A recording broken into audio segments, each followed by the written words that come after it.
SM Store, amanah dalam muamalah. Bismillahirrahmanirrahim. Assalamualaikum warahmatullahi wabarakatuh. Innal hamdalillah nahmaduhu wa nasta'inuhu wa nastaghfiruh wa na'udzu billahi min shururi anfusina wa min sayyiati a'malina. May yahdihillahu fala mudilla lahu wa may yudlil fala hadiya lahu. Ashhadu an la ilaha illallah wahdahu la syarika lah wa ashhadu anna Muhammadan abduhu wa rasuluh. Allahumma salli wa sallim ala nabiyyina Muhammad wa ala alihi wa sahbihi wa man ittaba'a hudahu ila yaumiddin, amma ba'd. Bapak dan ibu-ibu kaum muslimin wal muslimat yang semoga dirahmati oleh Allah, alhamdulillah, puji syukur kita panjatkan kepada Allah Subhanahu wa taala atas segala nikmat yang telah Allah Subhanahu wa taala anugerahkan kepada kita semua, terutama nikmat taufik dan hidayah dari Allah, sehingga sampai saat ini kita masih bisa melaksanakan aktivitas kita, melaksanakan ketaatan demi ketaatan kepada Allah. Kita berharap mudah-mudahan Allah Subhanahu wa taala senantiasa menganugerahkan keistiqomahan kepada kita sampai akhir hayat kita. Amin ya rabbal alamin. Salawat serta salam semoga senantiasa tercurah kepada junjungan kita Nabi Muhammad, kepada keluarga, para sahabat dan pengikut beliau hingga akhir zaman. Mudah-mudahan Allah Subhanahu wa taala menganugerahkan syafaat beliau untuk kita di hari kiamat nanti. Amin ya rabbal alamin.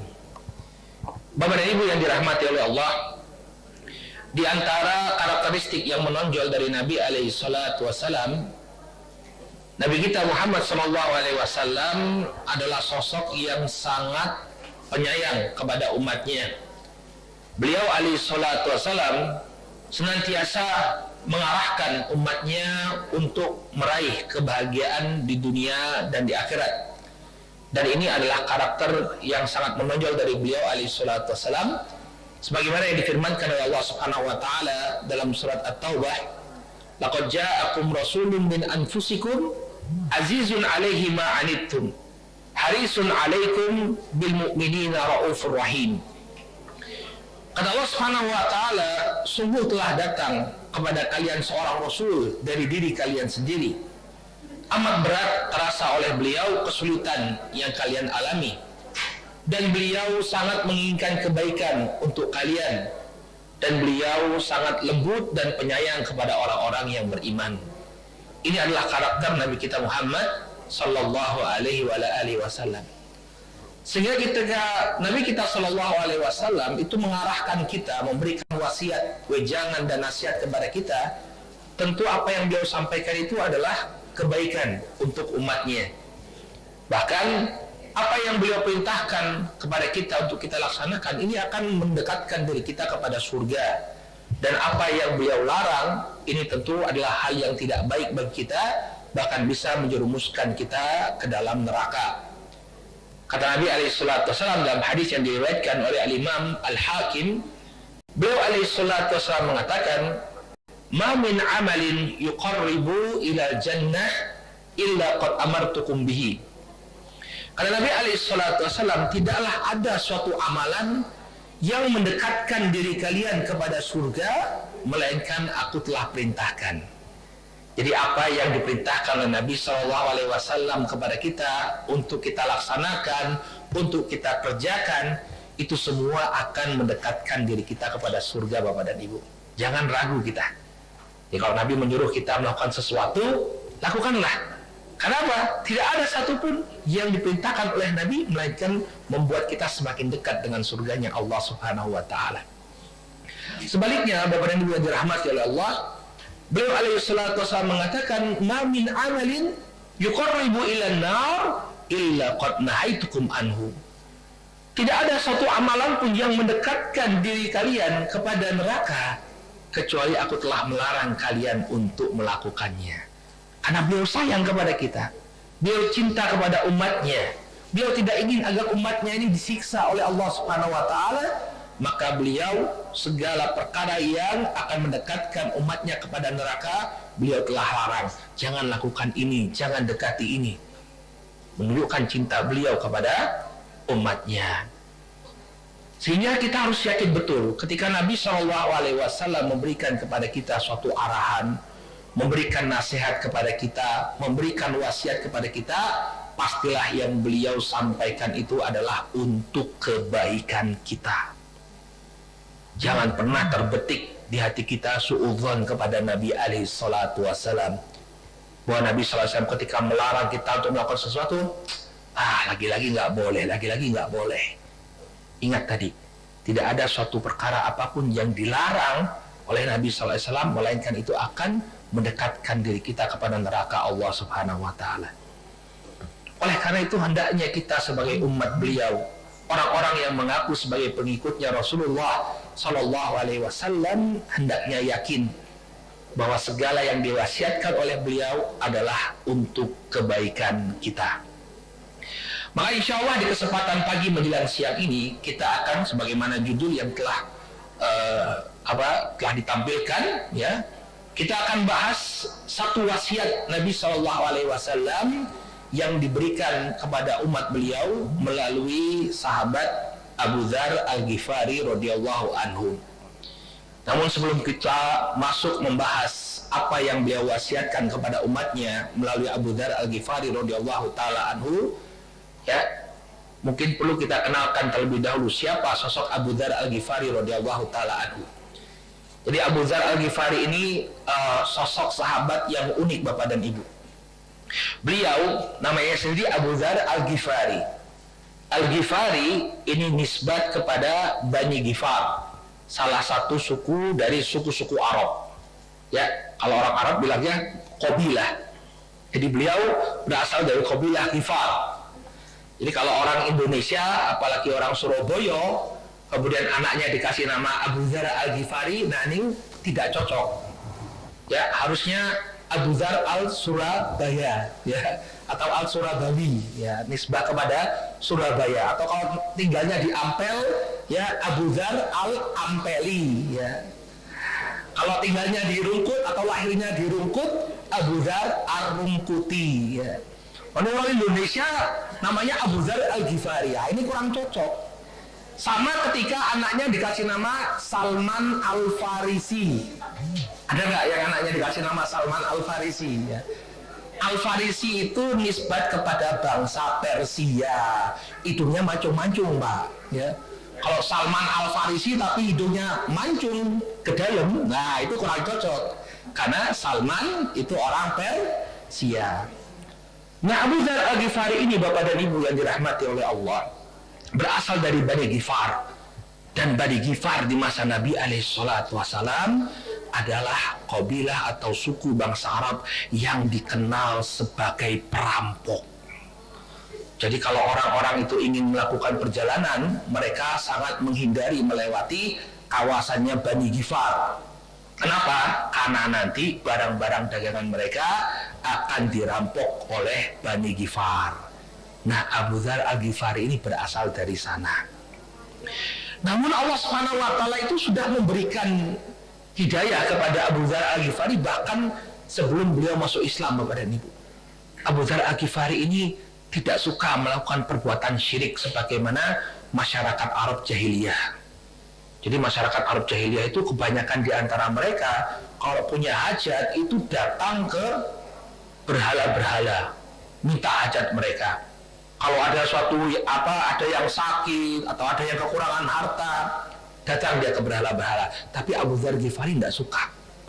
Jadi dari awal beliau itu sudah tidak menyukai perbuatan syirik. Dan sebenarnya seseorang itu kalau fitrahnya itu masih lurus, akalnya itu dia pakai, pasti dia tidak akan menjadi penyembah berhala. Bagaimana mungkin dia menyembah sesuatu yang dibuat oleh tangan manusia?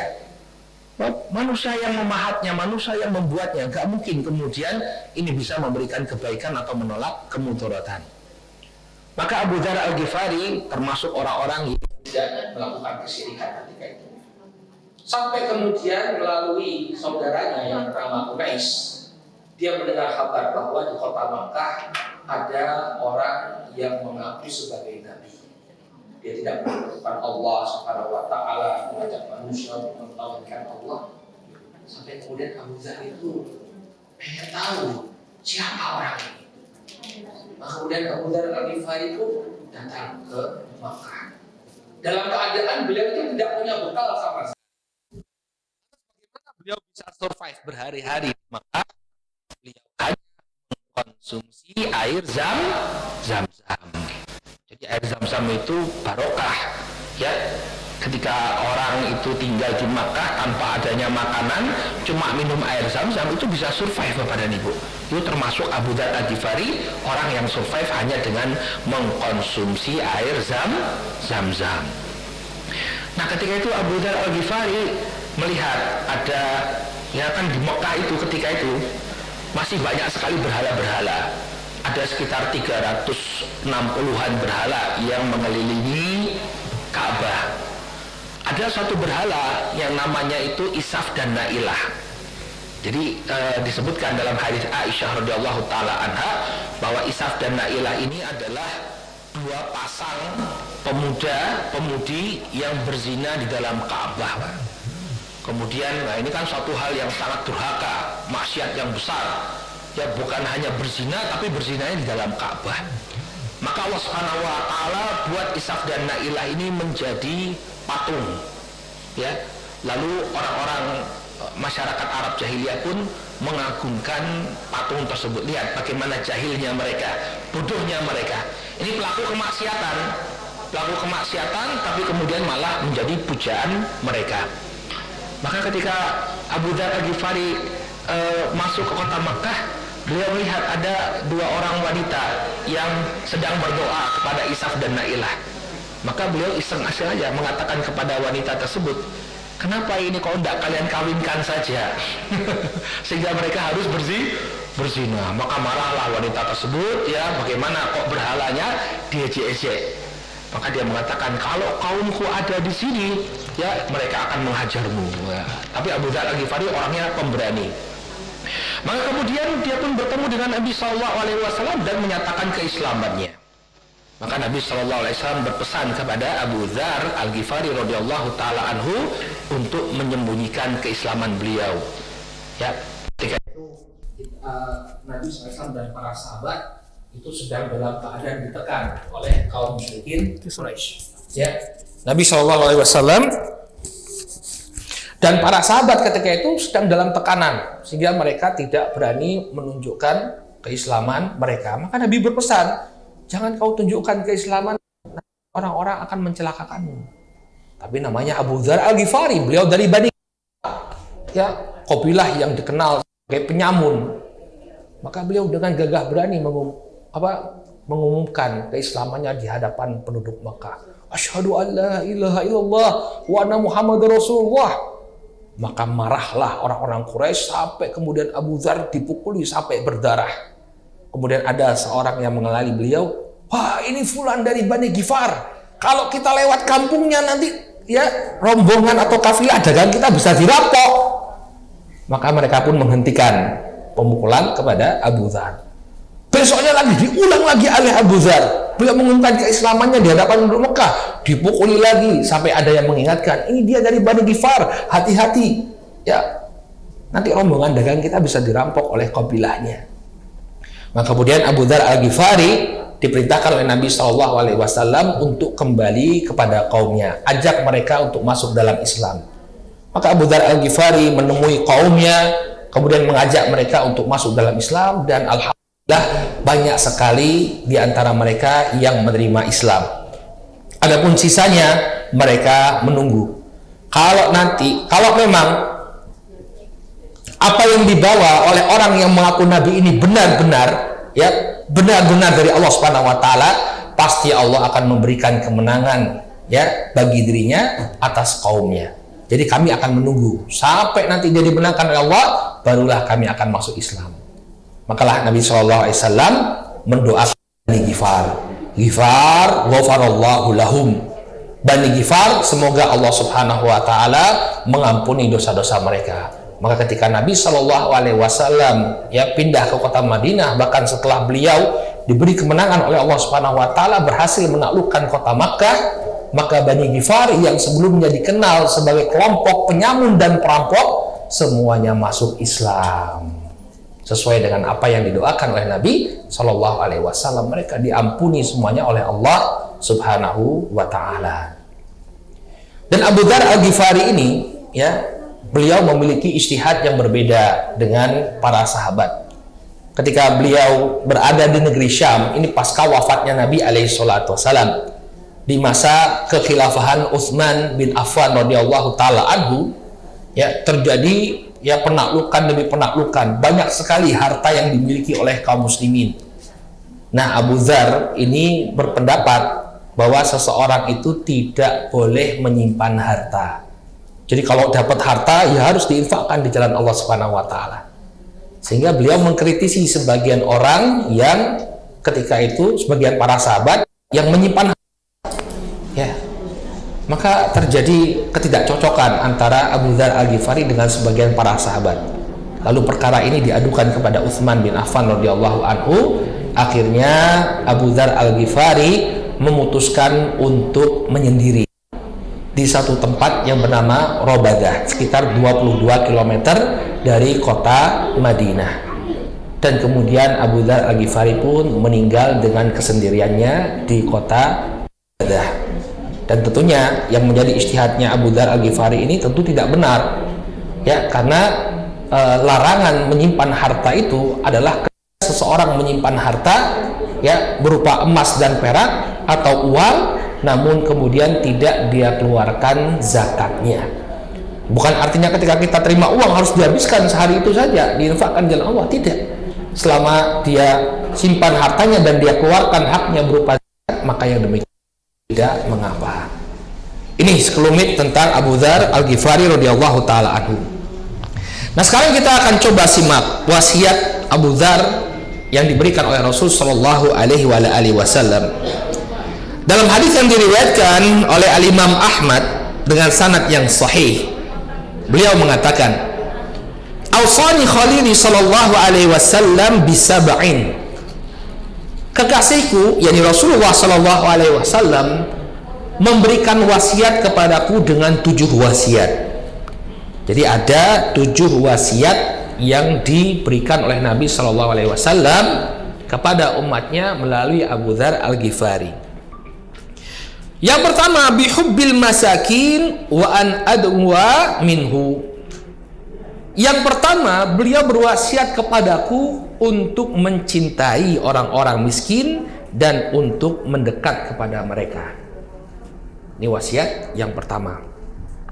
Qala wa an anzura ila man huwa asfalu minni wa la anzura ila man huwa fawqi.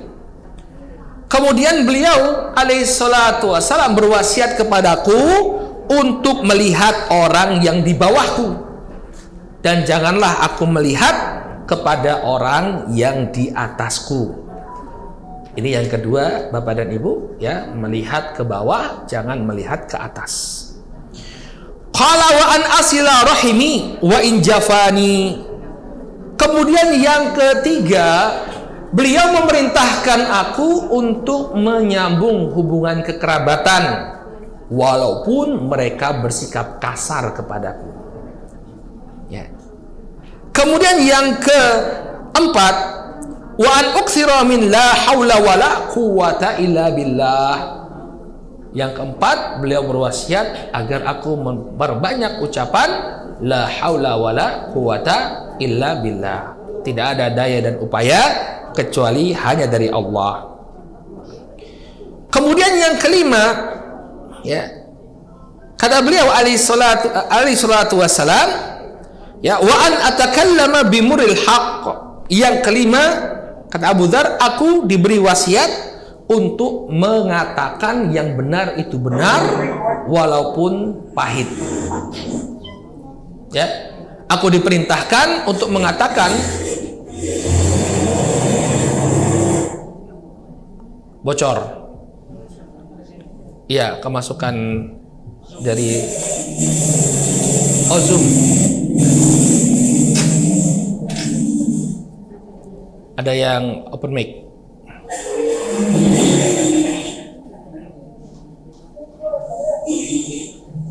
Ya, kita tunggu di silent dulu biar nyaman.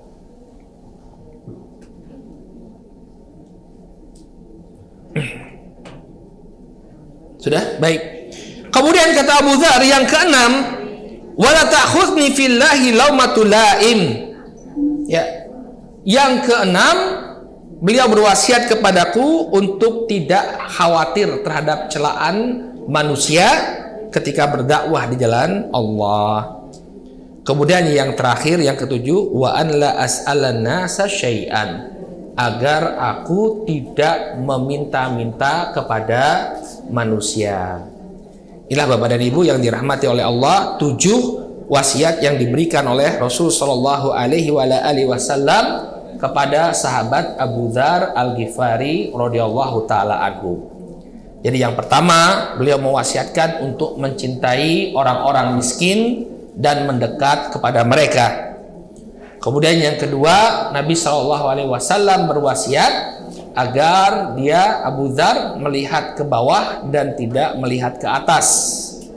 Kemudian yang ketiga, agar beliau menyambung silaturahim walaupun saudaranya bersikap kasar. Kemudian yang keempat, memperbanyak ucapan la haula wala quwata illa billah. Kemudian yang kelima, tetap mengatakan yang benar itu benar walaupun pahit. Kemudian yang keenam, tidak takut celaan manusia selama berada di jalan Allah. Dan yang ketujuh, tidak meminta-minta kepada manusia. Nah, sekarang kita akan breakdown ini ya, 7 wasiatnya Nabi SAW kepada Abu Dzar Al-Ghifari. Kita mulai dengan wasiat yang pertama, ya, bahwa Nabi SAW mewasiatkan bihubbil masakin wa an adnuwa minhu.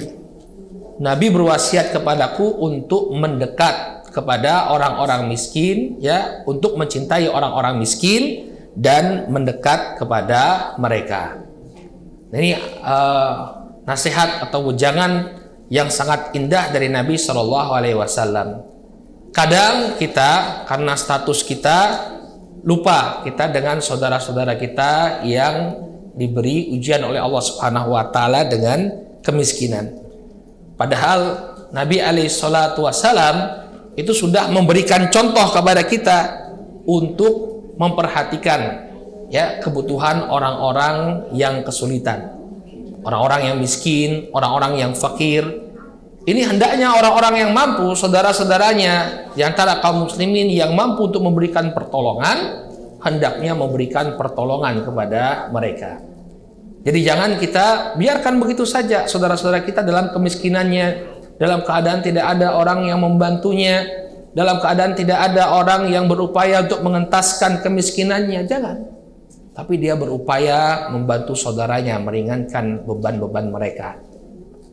Dan sesungguhnya Bapak dan Ibu yang dirahmati oleh Allah, ketika kita itu memperhatikan saudara-saudara kita yang kekurangan, ketika kita memperhatikan kondisi saudara-saudara kita yang miskin, memberikan pertolongan kepada mereka, maka sesungguhnya keuntungannya itu akan kembali kepada kita.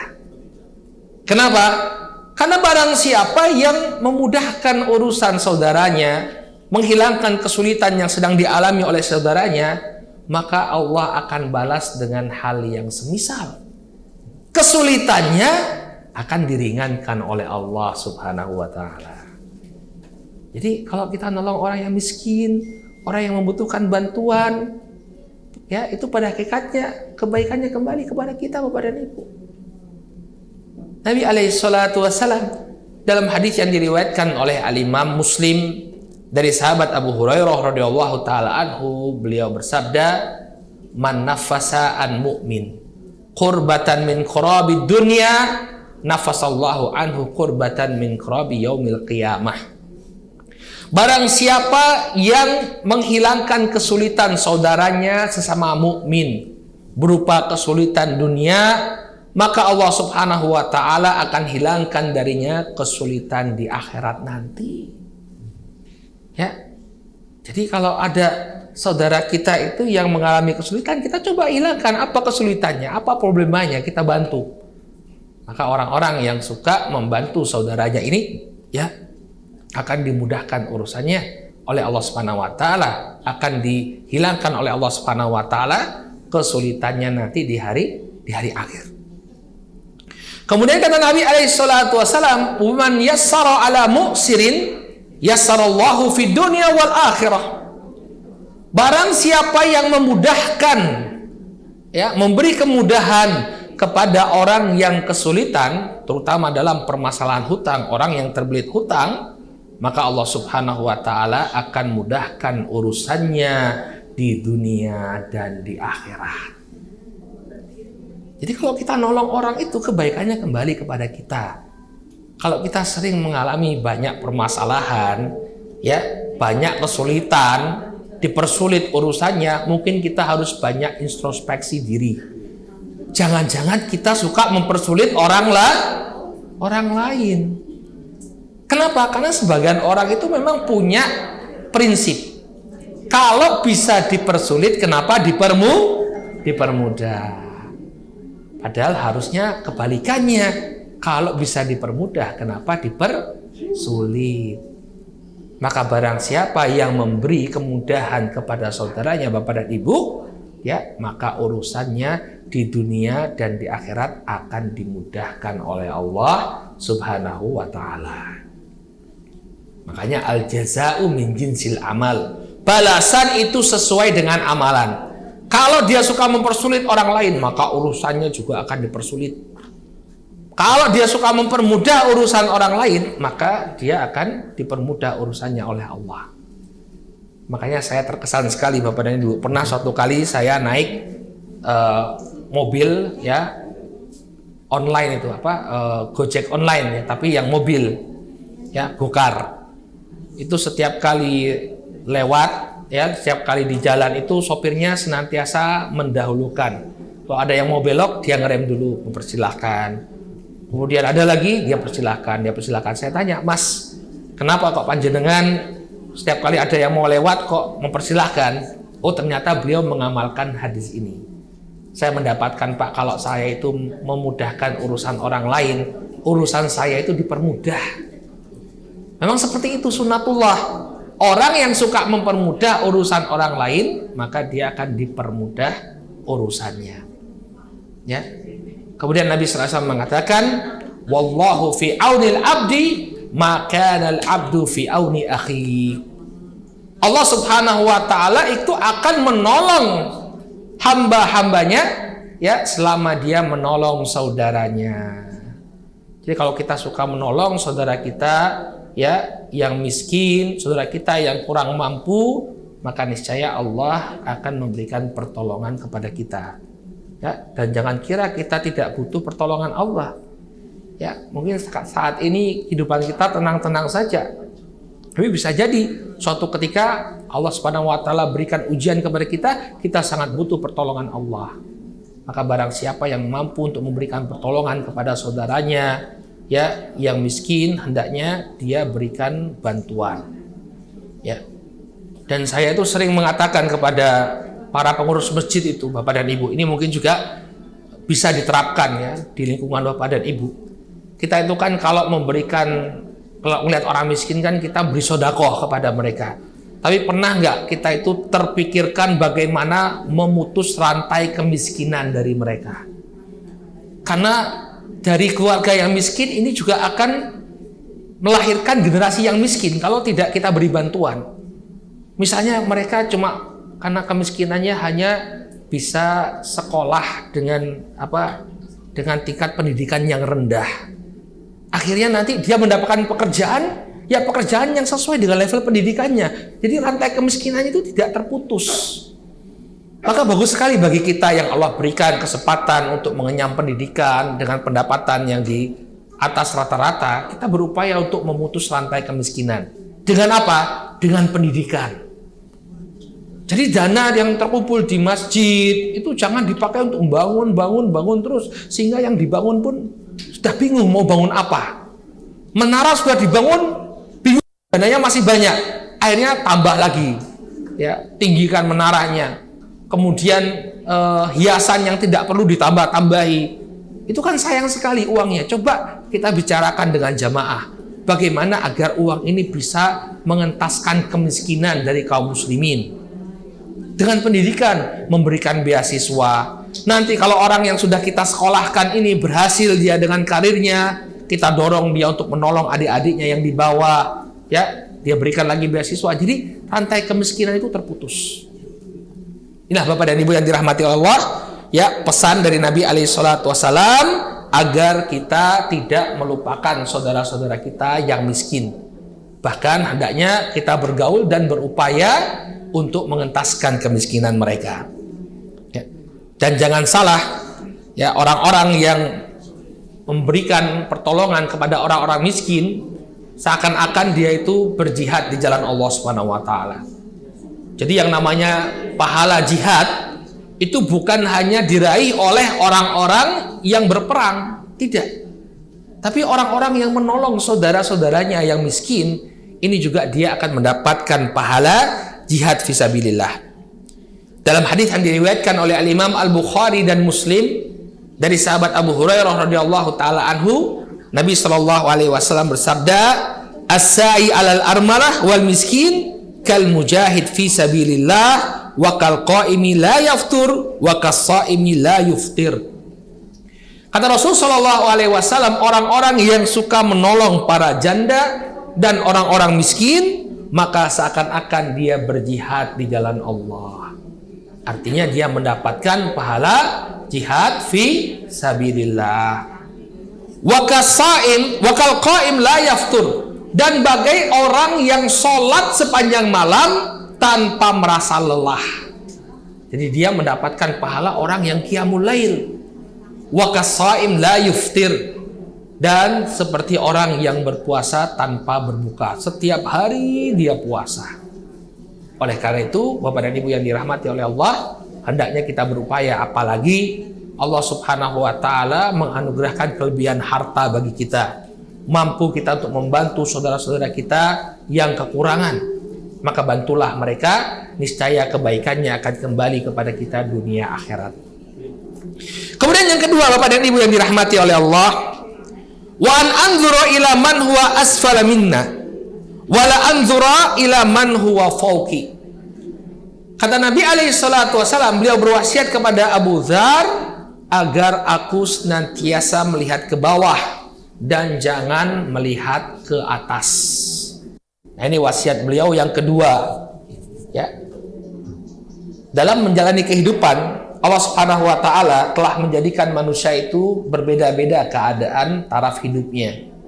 Ada yang kaya sekali, ada yang pertengahan, ada yang miskin. Maka ketika melihat perbedaan ini, Nabi SAW mewanti-wanti kita untuk tidak melihat ke atas. Kenapa Bapak dan Ibu? Dalam hadis yang lain riwayat Abu Hurairah, Nabi SAW menjelaskan apa sebabnya. Kata beliau alaihi salatu wasallam, "Unzuru ila man huwa asfala minkum wa la tanzuru ila man huwa fawqakum. Fa innahu ajdaru alla tasdaru ni'matallahi alaikum."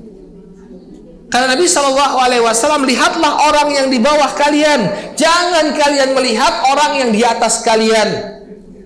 Karena yang demikian lebih memudahkan kalian untuk tidak menganggap remeh nikmat yang telah Allah anugerahkan. Itu sebabnya kenapa kita harus melihat ke bawah. Karena kalau kita melihat ke atas, bisa jadi nikmat yang telah Allah berikan kepada kita ini tidak bernilai sama sekali di mata kita. Ya, kita sudah punya rumah, alhamdulillah. Kemudian melihat orang yang juga punya rumah, tapi rumahnya mewah. Ya, kamarnya besar-besar, ada kolam renangnya, mobilnya mewah. Akhirnya apa yang terjadi? Ya, rumah yang telah Allah berikan kepada kita, ya, seakan-akan tidak bernilai. Dia lupa bersyukur kepada Allah Subhanahu wa taala. Wah, ternyata ya, apa yang saya dapat ini tidak ada apa-apanya. Tapi kalau dia melihat ke bawah, dia melihat orang-orang yang miskin, yang mungkin tinggal di rumah RSSSSS. S-nya banyak sekali. Rumah sangat sederhana sekali sehingga selonjoran saja susah. Maka dia akan bersyukur, alhamdulillah Allah Subhanahu wa taala anugerahkan kepada saya rumah. Dia punya kendaraan. Ya, mungkin kendaraannya tidak seberapa mewah, tapi ketika hujan turun, ya, dia terlindungi dari hujan. Kalau dia melihat ke atas, dia lihat orang yang mobilnya lebih mewah, bisa jadi kendaraan yang dia punyai ini tidak berharga di matanya.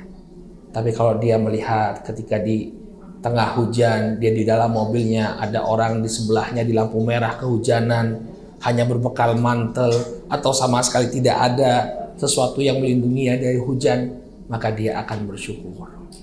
Itulah sebabnya kenapa Nabi SAW mewasiatkan kita untuk senantiasa melihat ke bawah, agar kita menjadi orang-orang yang bersyukur.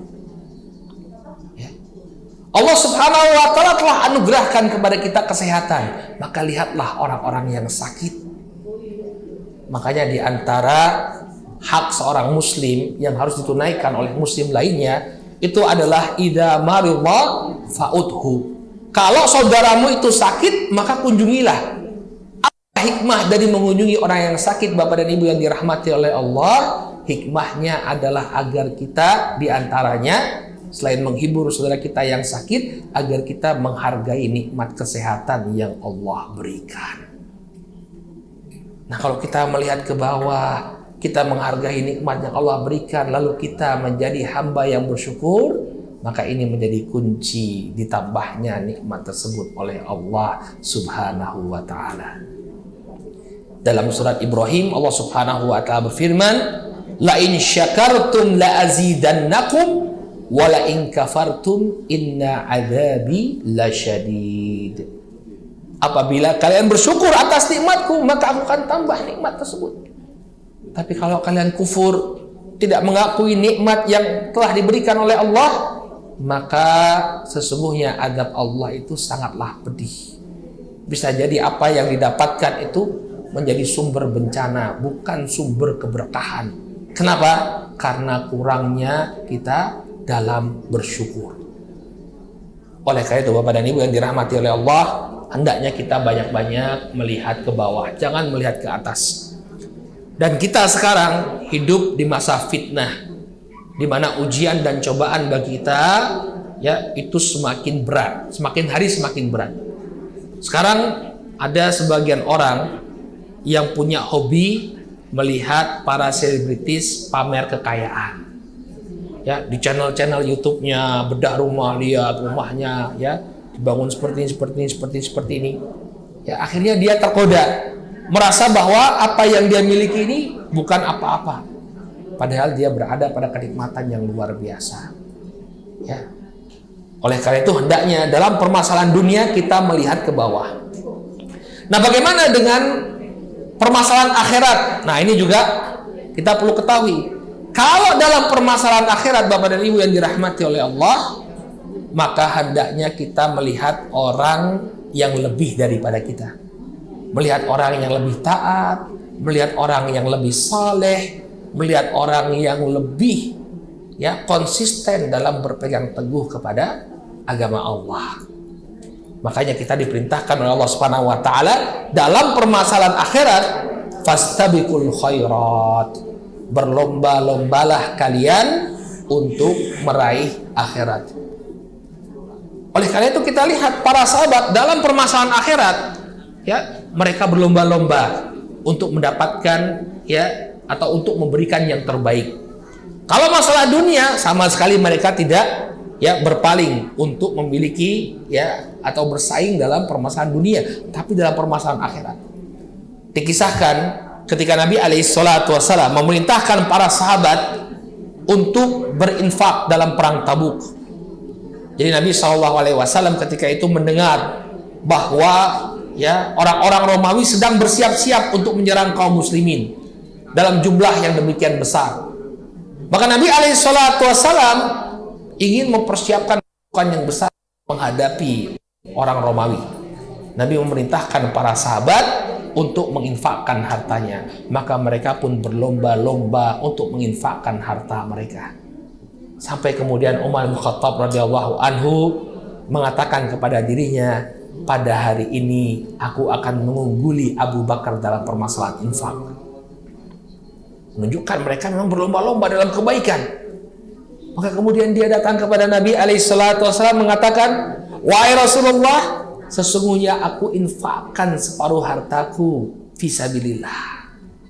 Maka dengan infak yang setengah itu, Umar bin Khattab mengira beliau telah mengungguli Abu Bakar As-Siddiq. Tapi ternyata apa yang dilakukan Abu Bakar As-Siddiq? Abu Bakar As-Siddiq ya melimpahkan semua hartanya, menginfakkan semua hartanya fisabilillah. Maka dia ditanya oleh Nabi SAW, apa yang kau tinggalkan untuk keluargamu wahai Abu Bakar? Aku tinggalkan bagi mereka Allah dan Rasulnya.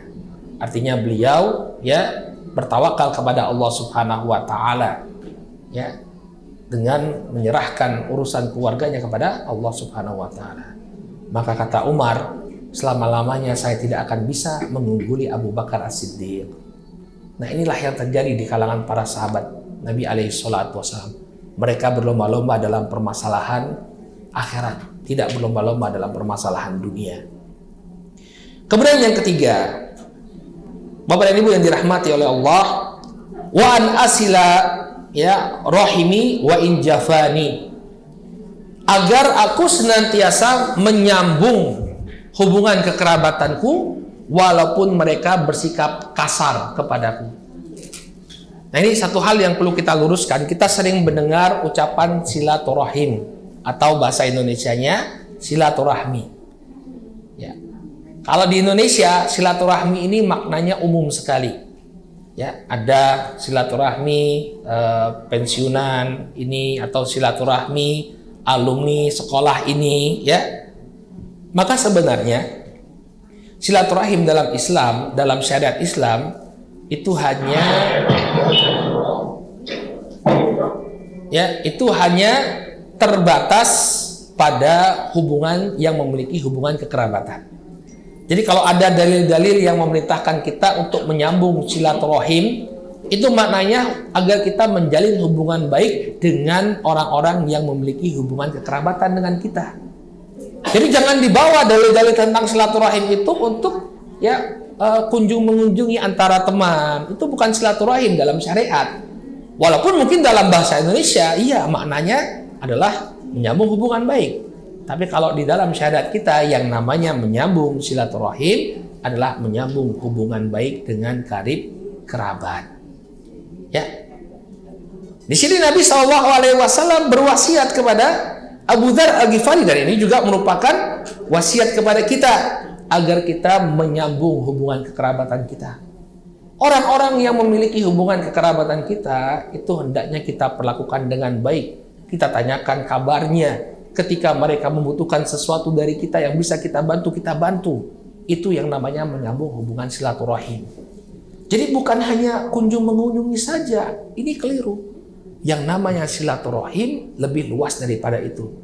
Selain kita kunjung mengunjungi dengan saudara kita, orang-orang yang memiliki hubungan kekerabatan, kita pun memberikan pertolongan kepada mereka kalau mereka membutuhkan. Demikian juga kita saling memberikan hadiah kepada saudara kita. Yang ini akan melahirkan rasa cinta di antara kita. Itu yang namanya silaturahim. Dan menyambung silaturahim ini merupakan bukti keimanan.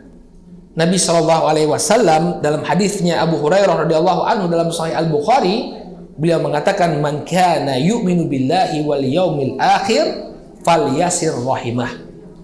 Barang siapa yang beriman kepada Allah dan hari akhir, maka hendaknya dia menyambung hubungan kekerabatannya.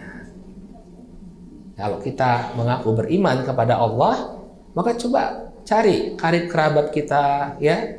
Apakah kita menyambung hubungan baik dengan mereka atau memutus hubungan kekerabatan kita? Tidak pernah peduli, tidak pernah bertanya kabarnya, ya. Maka dikhawatirkan kalau kita memutus silaturahim, ya, kita terjatuh pada dosa besar, ya. Padahal dalam silaturahim itu terdapat faedah yang sangat luar biasa. Nabi SAW mengatakan, man sarrahu an yubsatalahu fi rizki au yunsa'u lahu fi athari falyasir rahimah.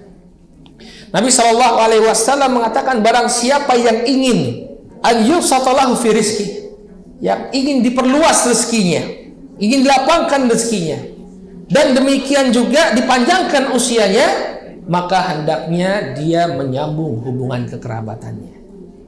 Jadi silaturahim itu ketika kita sambungkan, dia akan menjadi sebab kita mendapatkan rezeki dan juga menyebabkan usia kita dipanjangkan.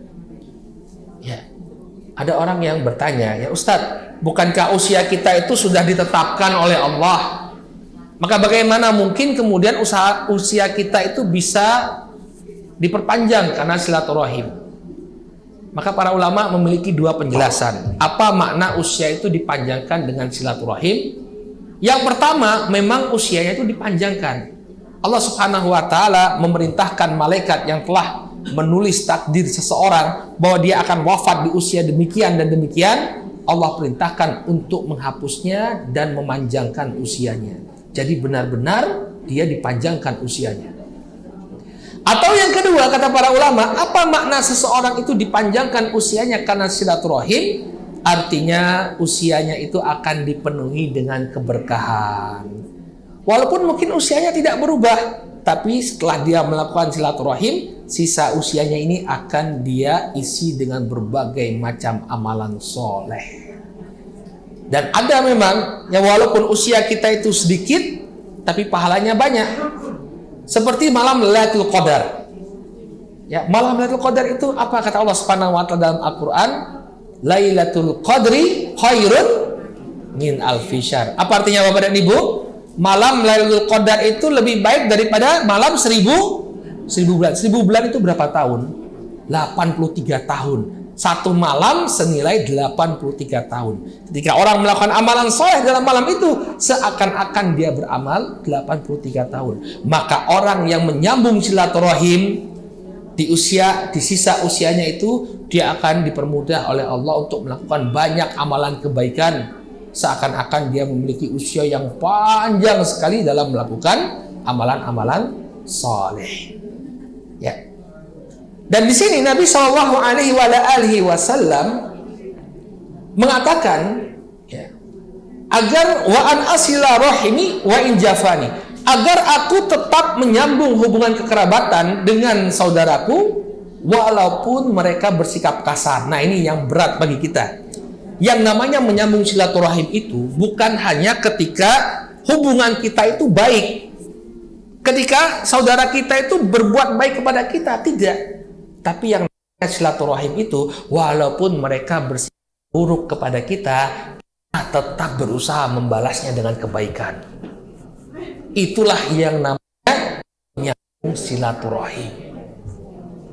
Karena ada ya para sahabat itu di antara mereka yang bertanya, wahai Rasulullah, aku berupaya untuk menyambung silaturahim dengan saudaraku, menyambung hubungan yang baik dengan kerabatku, tapi dia tetap saja berbuat kepadaku. Maka Allah Alaihi Wasallam mengatakan, laisal wasilu bil mukafi, walakin al wasilul ladhi idza quti'at rahimuhu wasalaha. Yang namanya orang menyambung silaturahim itu bukan orang yang membalas kebaikan. Kalau dia diperlakukan dengan baik oleh saudaranya, dia balas berbuat baik, maka itu suatu hal yang lumrah. Orang berbuat baik kepada kita, kita balas dengan kebaikan. Itu hal yang lumrah. Tapi bagaimana orang itu dikatakan sebagai orang yang menyambung silaturahim? Orang yang menyambung silaturahim karena Nabi Shallallahu Alaihi Wasallam, ya, idza quti'at rahimuhu wasalaha. Kalau dia diputus hubungannya, dia terus berupaya untuk menyambungnya. Itulah orang yang menyambung silaturahim. Jadi walaupun saudara kita mungkin melakukan hal-hal yang buruk kepada kita, kita tetap tunaikan haknya sebagai seorang saudara dengan mengharap balasan dari Allah Subhanahu wa Ta'ala. Nggak peduli, ya, walaupun dia berkata buruk kepada kita, kita tetap berbuat baik.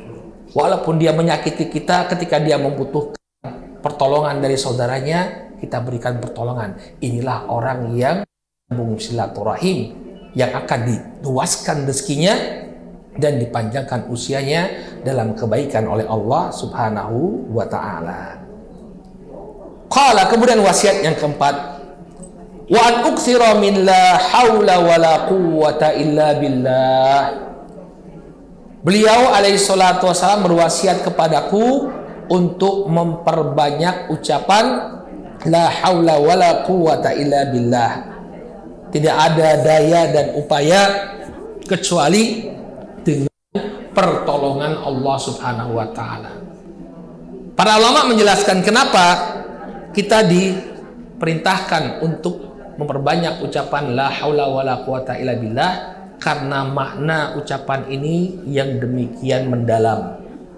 Terkadang Bapak dan Ibu, kita pada diri kita muncul kesombongan ketika meraih suatu keberhasilan, ketika kita mendapatkan satu kesuksesan.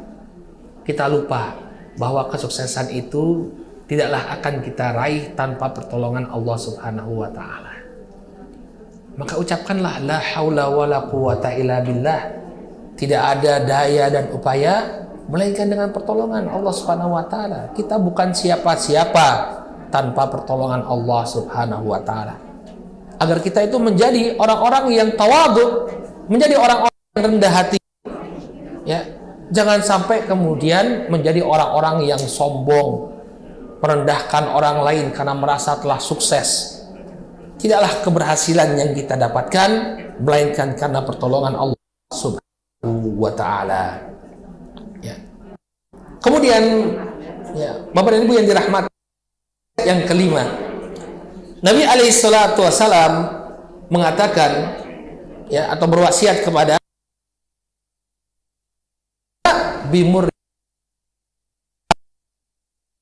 mengatakan yang benar walaupun pahit. Jadi Abu Dzar Al-Ghifari diberikan wasiat oleh Nabi, katakanlah yang benar itu benar walaupun mungkin pahit atau tidak baik akibatnya bagi kita. Karena sesungguhnya dalam kehidupan ini, Bapak dan Ibu yang dirahmati oleh Allah, yang kita cari itu adalah ridho Allah, bukan ridho manusia. Ada ucapannya Al-Imam Asy-Syafi'i rahimahullah ta'ala yang mungkin perlu kita renungkan.